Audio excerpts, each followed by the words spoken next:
Will the Greek banks open next Tuesday as normal? Absolutely. You have to understand that there is a profound difference between what happened in Cyprus, let's say, in 2013 and what's happening here. This is not a banking crisis.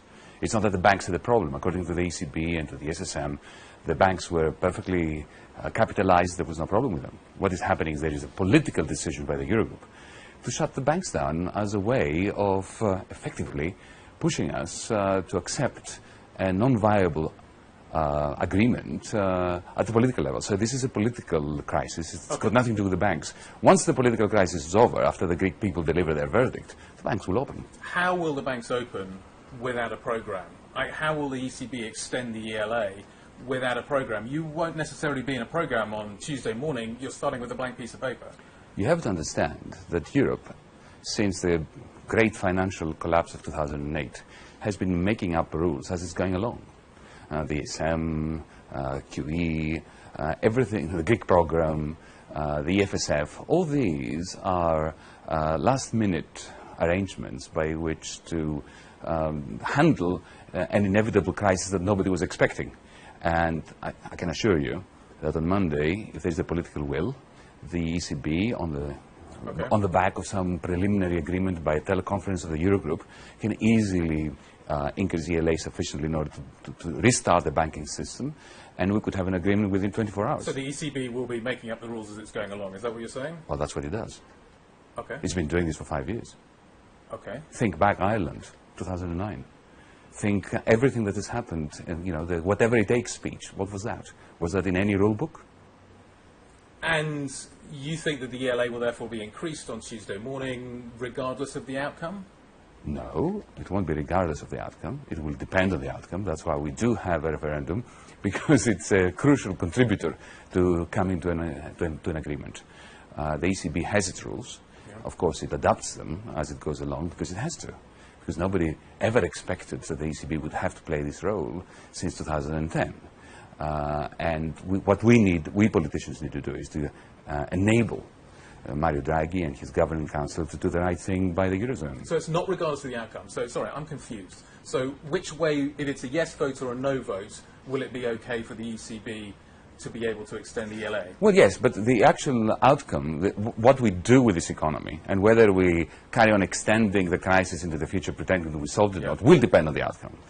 If there is a yes, we have committed to signing on the dotted line of the kind of agreement that was offered to us, in which case the ECB will be happy to open the banks. Right. So if there's a yes vote, you will sign the deal that's on offer? Well, we are unreconstructed Democrats, aren't we? Right. We said that we're going to take this to the Greek people, and if the Greek people say yes to this particular kind of proposal by the institutions, we would do whatever it takes in order to make sure that it's signed. If a no vote, as we are recommending to the Greek people, is delivered, then we will immediately start negotiations, and believe you me, there is going to be an agreement along lines that are different to that of the institutions. Let me just explore that for a moment. So what are the Greek people voting on? What is, because there are plenty of people out there that are saying at the moment that there is effectively no offer on the table, that we're starting with a blank piece of paper, you're out of the programme. So I'm curious to what you think the Greek people are voting on. That's a bit disingenuous, isn't it? On the 25th of June, in the Eurogroup, I was presented with a very comprehensive proposal by institutions. It was more or less on the take-it-or-leave-it basis.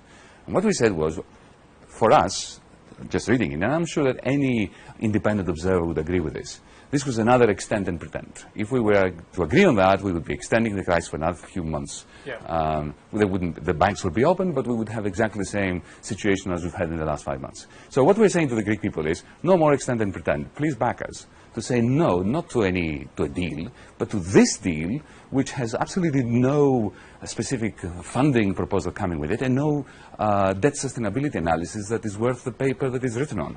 So this is what we're saying no to. This kind of mentality where, just sign up, take a small tranche of money just to tie you over for a few months, and then we come back to the same crisis, to the same crunch negotiation. Yeah. It's time to end this. So if there's a yes, what will you be signing? Just if you could be specific, what will you be prepared to sign come Tuesday morning if there is a yes vote Monday morning? Do you have any doubt that if there is a yes, the same proposal that was presented to me on the 25th of June will be back on the table? It certainly will be. It's what the institutions want. And that's what you'll sign up for? We'll find a way of signing this. Maybe we will change the configuration of the government, because some of us may not be able to stomach it. Right. Personally, I won't sign another extend and pretend. I'm allergic to extending and pretending. So if there's a yes but vote, I you will won't be not financed. scupper it. Right. Okay. I will not scupper it. I will do, and I'm sure the Prime Minister will do, and everybody in the government will do, what we must do in order to respect the yes verdict of the Greek people. But there won't be a yes verdict. I am quite confident that the Greek people have had enough of extending and pretending. Okay. Like the rest of the world, by the way. Just to nail you down a little bit more. Please do. So if there's a yes vote, come Monday night, you will not be finance minister. I will not. Right. Okay. So this is kind of make or break for you. But I will help whoever is in order to push it through that building over there, the Greek Parliament. And you think that there would be some sort of coalition formed at that point, or would it be the current There's no party sense. arrangement? There is no sense in speculating now. Right. Firstly, because the Greek people will say no, Yeah. because the Greek people have had enough of losing their dignity by signing agreements and making pledges that simply cannot be met, because the financing is wrong, technically wrong. Just to circle back to the first question, if there is a no vote, you would still expect the ECB to provide extra ELA money to open the Greek banks on Tuesday morning? I respect central bank independence. I'm not going to tell them what to do, but I can tell you that there will be an agreement.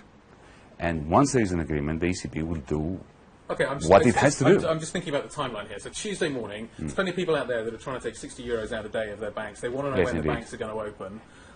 Isn't that a terrible thing?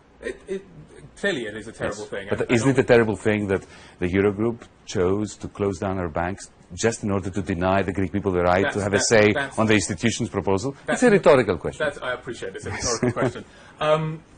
But just to come back to the specifics of it, Tuesday morning, people are going to want their banks to open up. If there's a no vote, how long will it take to negotiate? How long do you think you can get to the point at which you have sufficient commonality in your views with the Eurogroup that a deal looks likely and the ECB has the political cover it needs, because it's a rules-based organisation, to step up and say, you know what, we will extend the ELA for the Greek banks? About an hour? You think that quickly? We've been negotiating now for 5 months. We know their position, they know our position.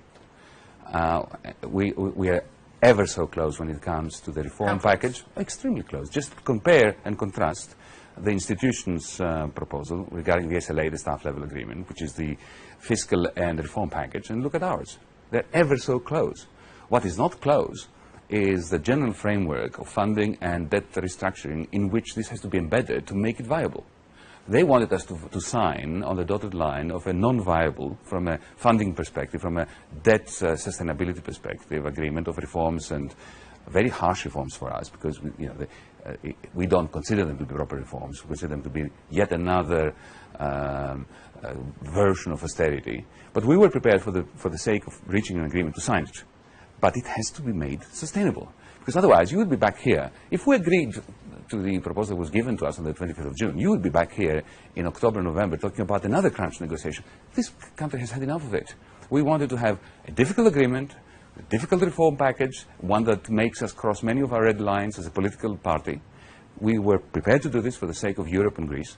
But at least tell us, is this going to be the end of this negotiating under conditions of crisis? So the answer is no, because they have absolutely no credible funding and debt restructuring proposal to come along with it. So debt reconstruction is pivotal for you. It's a deal breaker. It still remains a deal breaker. I saw the 6 points you put out on your blog. 5 of them, it appeared to me, were about debt reconstruction. You still see this as being absolutely central, despite that not being the message you're getting from your colleagues at the Look, Euro. I'm the finance minister of the radical left party. Don't listen to me. Listen to the IMF. Ask them that question. They just came out with a report saying precisely that. Ask the US government. Do they believe that the Greek debt is sustainable? No, they don't. Ask any independent, sensible observer or economist. They will say the same thing. Isn't it time that after 5 years of pretending and extending, we stop this? And we have an agreement which is based on a debt sustainability analysis that people don't laugh at? Debt swaps, maturity extension, all of that stuff. Would that be enough? It's something a financial engineer can do in 10 minutes. It's very simple. We have a debt of 27 billion sitting in the books of the ECB, blocking QE. We have to remove that and put it into the ESM, making it long dated.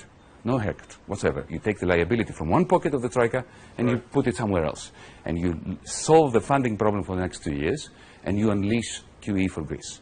At the same time, we have a cliff, a fiscal cliff, a funding cliff in 2022. If you look at the projection of our debt repayments, we go from something like 10 billion to 30 billion in 22. No investor likes that. So let's extend that, smoothen it out. That's what we're proposing. We're a radical left government making proposals that any bankruptcy lawyer in New York would just agree with in a jiffy. So Greece would be in Chapter 11? Well, we've been in Chapter 11 since 2010. Why are we in this mess? Because we were insolvent then. The problem was that nobody wanted to admit to it. And they treated the problem of insolvency as if it were a problem of illiquidity. And you know what we're saying? This economy has lost 1/4 of its GDP because of that, but extending and pretending. And it's about time we ended it. You personally won't sign a deal without debt reorganisation as being part of it. That is fundamental. I prefer to cut my arm off. Okay. So that's a pretty big red line. I've been saying this since I can remember. Right. Yeah. I don't have the moral right to sign another extend and pretend, which is condemning this economy to further stagnation. Because let's face it, ask any of our member of our audience at the moment who is an investor, would you invest in a country whose debt is not sustainable, according to the IMF? This is why investment has dried up.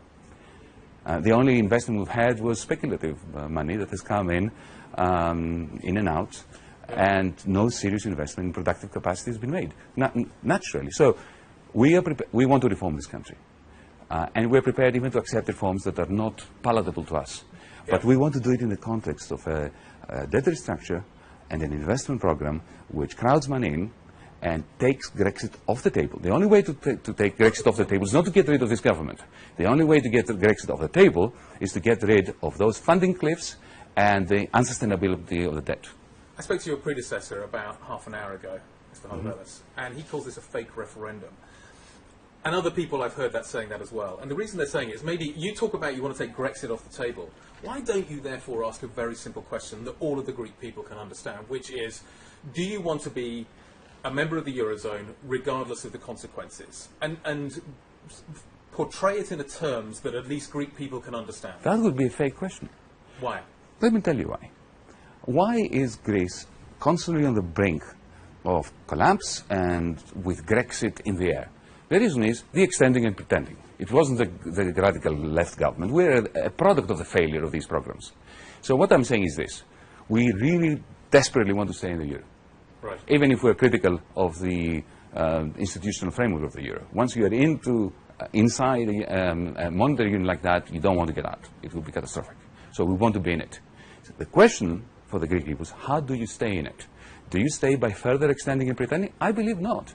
If we sign that agreement that was offered to us by the institutions, in 6 months, 12 months, we'll be even closer to insolvency, even closer to Grexit. Yep. So I'm not going to put this question to people, because if you were asking me, do I want Greece in the euro, I would say absolutely yes. It's a senseless question. The Greek people want us to stay in the euro.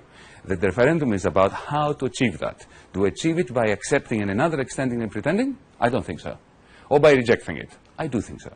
You keep telling me that you're a radical left government, and you've also indicated to me that if there is a yes, you will step aside. Do you get the impression that Berlin is seeking regime change? Do you get the impression that Angela Merkel is seeking regime change here in Greece? I'm going to quote from a BBC television serial and say, you may very well say that. I couldn't possibly comment. Okay. But do you think that this is a government that they don't want to deal with? Well, you don't have to ask me that. This is quite self-evident, isn't it? Really? Well, think of the election campaign. Think of all the conservative parties and centrist parties that campaigned against us from across Europe. Right. Mr. Rajoy, the Spanish Prime Minister, came here and campaigned in favor of the sitting government at the time. Look at what the German press, the French press was writing at the time.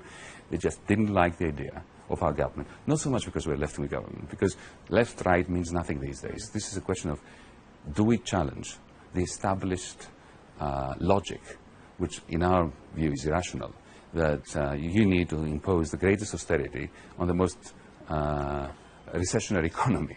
And they don't like the idea that we're going to challenge that, that supposed logic. There's another way of looking at it, which is to say they don't trust you. Well, let me put it differently. They trust us to say no to a logic which they understand is particularly fragile, but which they don't have the political means by which to reconsider themselves as they should. Okay, but do you think there's a... excuse me. They know that if we give our word on something, we'll keep it, unlike other governments. So the question of trust is actually lopsided. It's upside down.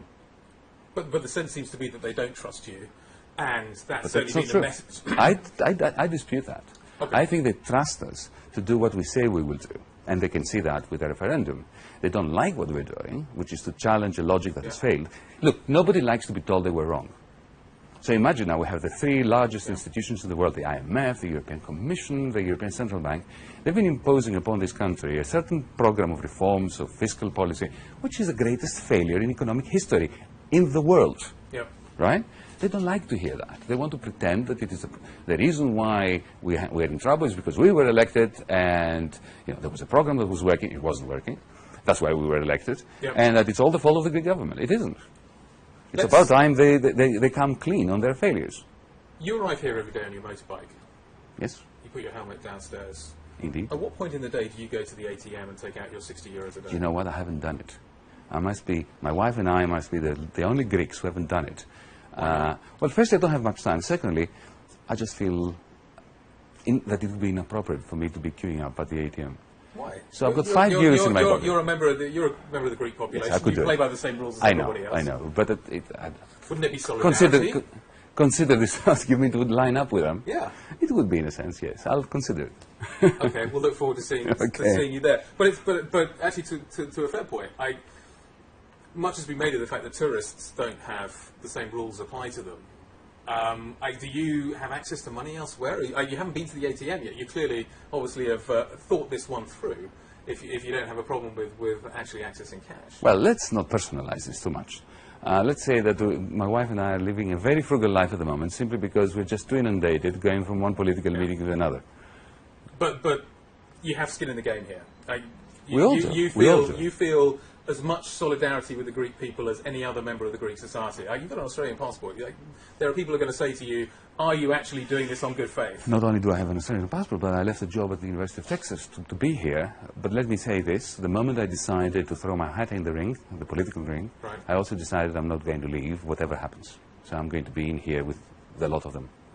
And you will And stay, I'm not leaving. And you're not leaving. So No, I'm come not Monday, if you're out of the job, if you decide I'm you're going to stay you're going to stay here. Remember, I'm still going to be a member of Parliament. Right. Yes. Okay. Together with the rest of the government. And we're going to have a very solid base from which to make the point that it's about time Europe accepts a very radical principle, the principle of democracy, and the principle of rationality. Two principles that emanated from this continent, which have been set aside recently. So you may step aside, but you still think that Syriza will be the bulk of the government post this referendum? Well, Syriza is going to be the major force in Greek politics after Monday, whatever happens, and we're going to make sure that this country is given the chance it deserves to become a proper first class, not second class or third class citizen within the European Union and the Eurozone. At the moment, we've been treated as if, just like in a dead colony, you don't have rights. Final kind of question. You and Mr. Tsipras obviously talk. You've just indicated to me that you will step aside come Monday night if the vote doesn't go your way. Have he and you talked about whether he will step aside? This is not the time. When you're going to battle, you don't talk about defeat.